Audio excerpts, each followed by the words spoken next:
ഞാനിപ്പോൾ ഉള്ളത് കൊച്ചിൻ എയർപോർട്ടിലാണേ. കൊച്ചിൻ എയർപോർട്ടിൽ നിന്ന് ഞാനൊരു സ്ഥലത്തേക്ക് പോകാൻ പോകുന്ന സ്ഥലം മസ്കറ്റാണ്. എൻ്റെ കസിനുണ്ട് അവിടെ, അങ്ങോട്ടാണ് ഇത്തവണത്തെ എൻ്റെ visit. So welcome to Sim's bucket list. പുതിയ കാഴ്ചകളുമായി നമുക്ക് വീണ്ടും ഒരുമിച്ച് യാത്ര ചെയ്യാം. ഇത്തവണ എനിക്ക് യാത്രയിൽ കൂടെ എൻ്റെ ഒരു ഫാമിലി ഫ്രണ്ടായിട്ടുള്ള ചേച്ചിയും കൂടെ ഉണ്ട് കേട്ടോ. അവിടെ എത്തിക്കഴിഞ്ഞാൽ ചേച്ചിയും ഞാനും രണ്ട് വഴിക്ക് പിരിയും. ചേച്ചിയുടെ ഹസ്ബൻഡിൻ്റെ അടുത്തേക്ക് പോവും, ഞാൻ എൻ്റെ കസിൻ്റെ വീട്ടിലേക്കും പോവും.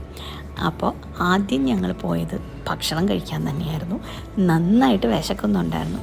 അപ്പോൾ നമ്മൾ ലൗഞ്ചിൽ അവിടെ പോയി ഭക്ഷണം കഴിക്കാനായിട്ട് നോക്കുകയാണ്. തൽക്കാലം ഒരു ദോശയിൽ നിന്ന് തന്നെ തുടങ്ങാമെന്ന് കരുതി. ബൈ ദ വേ, എൻ്റെ ഞങ്ങൾ പോകാൻ പോകുന്നത് എയർ ഏഷ്യയിലാണ്.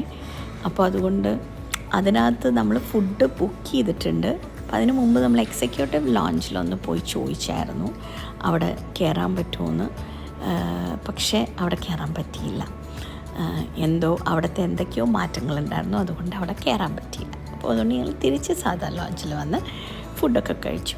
ദോശ ഓർഡർ ചെയ്തു, സുഭിക്ഷമായിട്ട് കഴിച്ചു. അത് കഴിഞ്ഞിട്ട് ഞങ്ങളിതാ നമ്മുടെ ഗേറ്റിന് അങ്ങോട്ട് നടക്കുകയാണ്. അപ്പോൾ സൈഡിലുള്ള കുറേ ഷോപ്സിലൊക്കെ ഇങ്ങനെ വെറുതെ കയറി. കൊച്ചിൻ എയർപോർട്ട് എന്താ ഇപ്പോൾ ഒരു ഭംഗിയല്ലേ.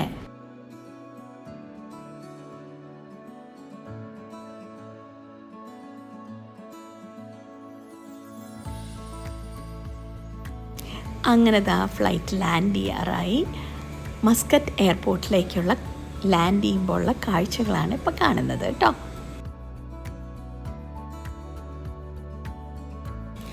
എയർപോർട്ടിൽ എന്നെ പിക്ക് ചെയ്യാനായിട്ട് എൻ്റെ കസിനും വൈഫും വരാമെന്ന് പറഞ്ഞിട്ടുണ്ട്. അപ്പോൾ അവരവിടെ കാത്തു നിൽക്കുന്നുണ്ടായിരുന്നു. ഞങ്ങൾ അവിടെ നിന്ന് നേരെ പോയത് അവരുടെ വീട്ടിലേക്ക് തന്നെയാണ്. അവർ താമസിക്കുന്നത് അവിടെ ഒരു വില്ലയിലാണ്. അപ്പം അവിടെ ചെന്ന് കയറിയപ്പോൾ ആരെയാ ആദ്യം കാണുന്നതെന്ന് നോക്കിയേ, സിംബയാണ് അവിടുത്തെ നായകൻ. അവൻ്റെ വരവ് കണ്ടോ, സന്തോഷം കണ്ടോ. ഞാൻ എത്തിക്കഴിഞ്ഞതിന് ശേഷം ഞങ്ങൾ അവിടെ നിന്ന് വേഗം തന്നെ ഡിന്നർ കഴിക്കാനായിട്ട് പുറത്തേക്ക് ഇറങ്ങി. അപ്പം അവരുടെ വില്ലയിൽ നിന്ന് പോകുമ്പോൾ ഇമ്പീരിയൽ കിച്ചൺ എന്ന് പറയുന്ന ഒരു റെസ്റ്റോറൻ്റ് ഉണ്ട്, അങ്ങോട്ടാണ് ഞങ്ങൾ പോകുന്നത്.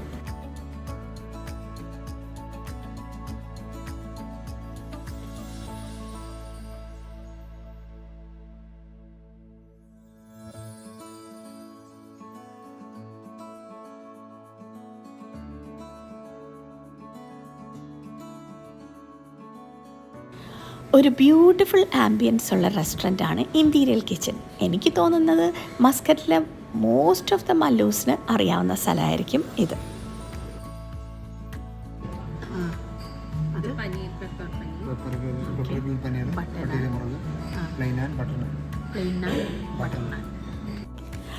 ഭക്ഷണമൊക്കെ കഴിച്ച് കഴിഞ്ഞ് ഞങ്ങൾ നേരെ പോയത് അൽമൗജിലേക്കാണ്. അതൊരു മെറീനിയാണ്. അവിടെ ഭയങ്കര ബ്യൂട്ടിഫുള്ളാണ് കാണാനൊക്കെ ആയിട്ട്. അവിടെ ഒരു സെയിലിംഗ് ക്ലബ്ബൊക്കെ ഉണ്ട്. അങ്ങനെ ഞങ്ങൾ അവിടെ എല്ലാം നടന്നു കുറേ.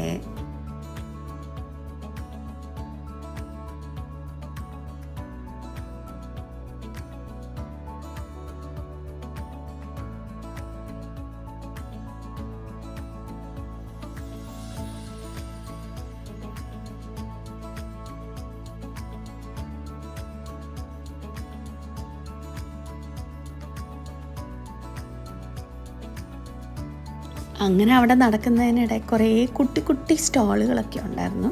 കുറേ ഇന്ത്യൻ സ്റ്റോഴ്സും അങ്ങനെ കുട്ടി കുറേ സ്റ്റോൾസ് ഉണ്ടായിരുന്നു. അപ്പോൾ അവിടെയൊക്കെ ഓരോന്നൊക്കെ നമ്മൾ നോക്കി ഷോപ്പ് ചെയ്ത് നടന്നു.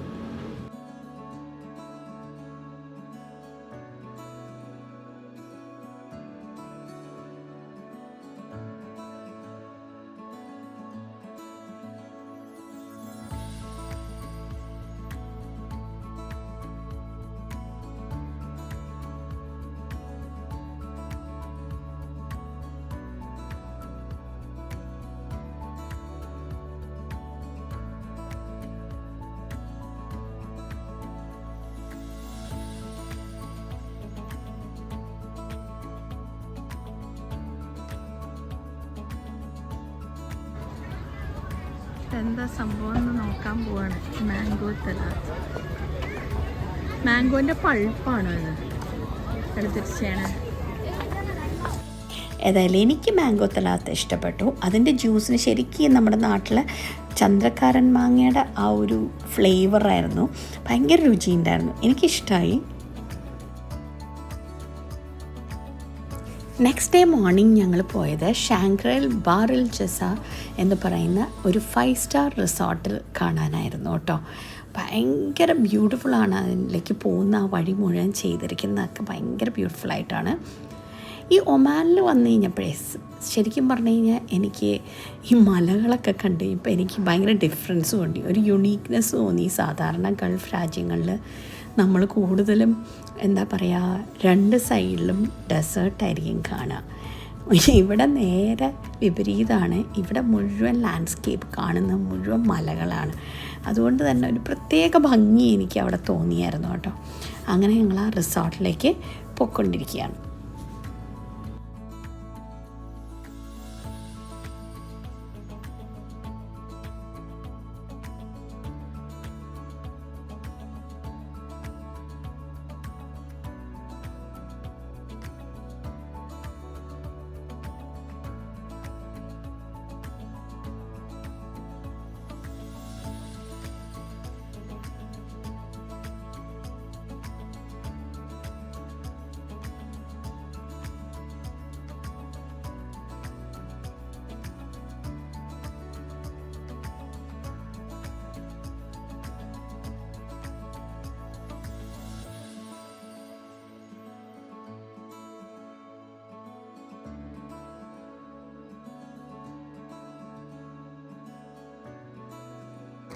നല്ല സീനിക് ബ്യൂട്ടിയാണ് കേട്ടോ ഈ റിസോർട്ടിൻ്റെ അവിടെയൊക്കെ. ആ കടലും ആ റിസോർട്ടിൻ്റെ വ്യൂ ഒക്കെ ആയിട്ട് നല്ലൊരു സീനിക് ബ്യൂട്ടി ഉണ്ട്.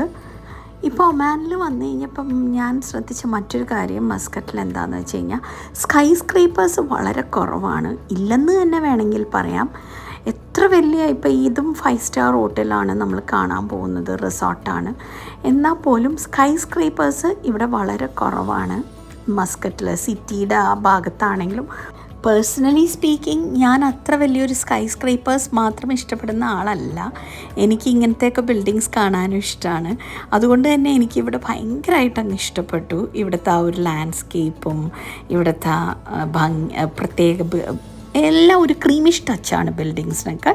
അപ്പോൾ അതുകൊണ്ട് തന്നെ എനിക്കതിൻ്റെ ഒരു പ്രത്യേക ബ്യൂട്ടി ഇഷ്ടമായി. റിസോർട്ടിൻ്റെ പ്രെമിസസിൽ ഒരു ടണൽ പോലെ ഉണ്ടാക്കിയിട്ടുണ്ട് മലയ്ക്കുള്ളിലൂടെ. അതിനുള്ളിലൂടെയാണ് ഞങ്ങളിപ്പോൾ പോയിക്കൊണ്ടിരിക്കുന്നത്. നല്ല രസമുണ്ട് അത് കാണാനായിട്ട്.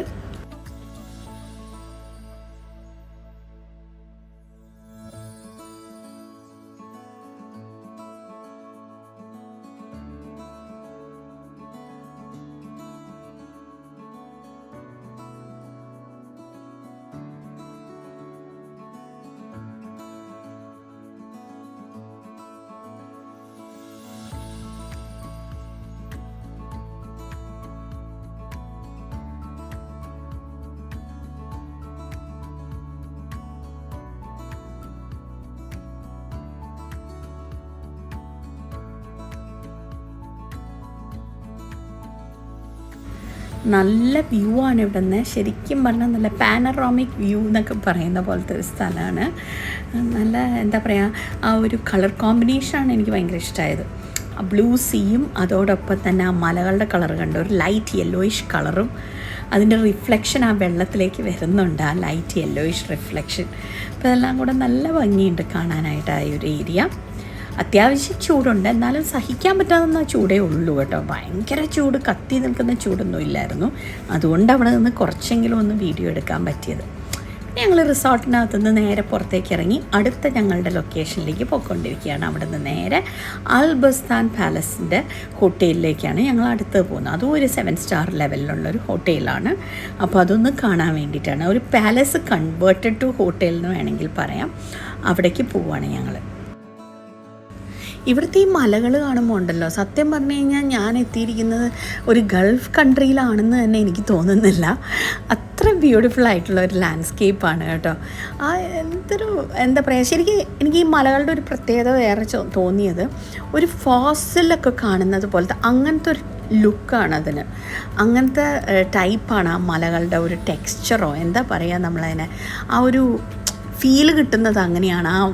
മലകളുടെ ലുക്ക് അങ്ങനെ കിട്ടുന്നത്. പിന്നെ ഇങ്ങനെ ചെത്തി ചെത്തി വെച്ചിരിക്കുകയാണ്, റോഡിലേക്കൊന്നും വീഴാതിരിക്കാൻ വേണ്ടി വളരെയധികം സേഫ്റ്റി മെഷേഴ്സ് എടുത്തിട്ടാണ് അവരതിനെ വെച്ചിരിക്കുന്നത്. കണ്ടോ, ചെത്തി ചെത്തിയാണ് മലകളിങ്ങനെ വെച്ചിരിക്കുന്നത്. അതുകൊണ്ട് തന്നെ ലാൻഡ് സ്ലൈഡ്സൊക്കെ ഉണ്ടാവാതിരിക്കാൻ അത് ഹെൽപ്പ് ചെയ്യും. അതേപോലെ ഗ്രീനറിയുണ്ട്. അതുകൊണ്ട് തന്നെ ഞാൻ നേരത്തെ പറഞ്ഞ പോലെ എനിക്ക് അങ്ങ് ആ ഫീൽ കിട്ടുന്നില്ല, ഞാൻ എത്തിയിരിക്കുന്നത് ഒരു മണലാരണ്യത്തിലാണോ എന്ന് തോന്നിപ്പോകുന്നു.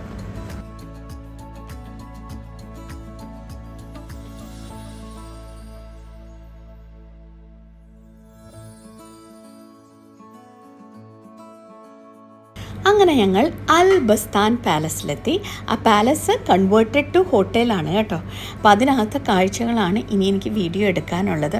എത്രത്തോളം അവർ അതിനകത്ത് വീഡിയോ സമ്മതിക്കുന്ന അറിയില്ല, നമുക്ക് നോക്കാം. ശരിക്കും ഒരു കൊട്ടാരത്തിൽ കയറിയ ആ ഒരു ഫീലിംഗ് തന്നെ ഉണ്ടായി കേട്ടോ. അതൊരു ഹോട്ടലായിട്ട് എനിക്ക് തോന്നുന്നതേ ഉണ്ടായിരുന്നില്ല. പിന്നെ ഭയങ്കര ആർട്ട് വർക്കാണ് അതിനകത്ത്, കൊത്തുപണികളും അതേപോലെ ആ ഒരു ആർട്ട് വർക്ക് എന്ന് പറഞ്ഞാൽ ബ്യൂട്ടിഫുൾ ആയിട്ടുള്ളൊരു different type of art work. ആ സീലിംഗ് ഒക്കെ കണ്ടോ ചെയ്ത് വെച്ചിരിക്കുന്നത്, നല്ല രസമായിട്ടാണ് ചെയ്തിരിക്കുന്നത് കേട്ടോ.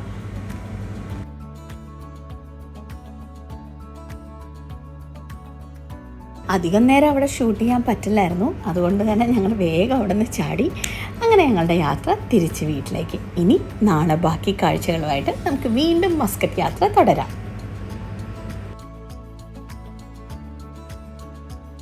അപ്പോൾ എല്ലാവർക്കും Tata, bye bye and take care. Thanks for watching. Like ചെയ്യാനും ഷെയർ ചെയ്യാനും സബ്സ്ക്രൈബ് ചെയ്യാനും മറക്കല്ലേ.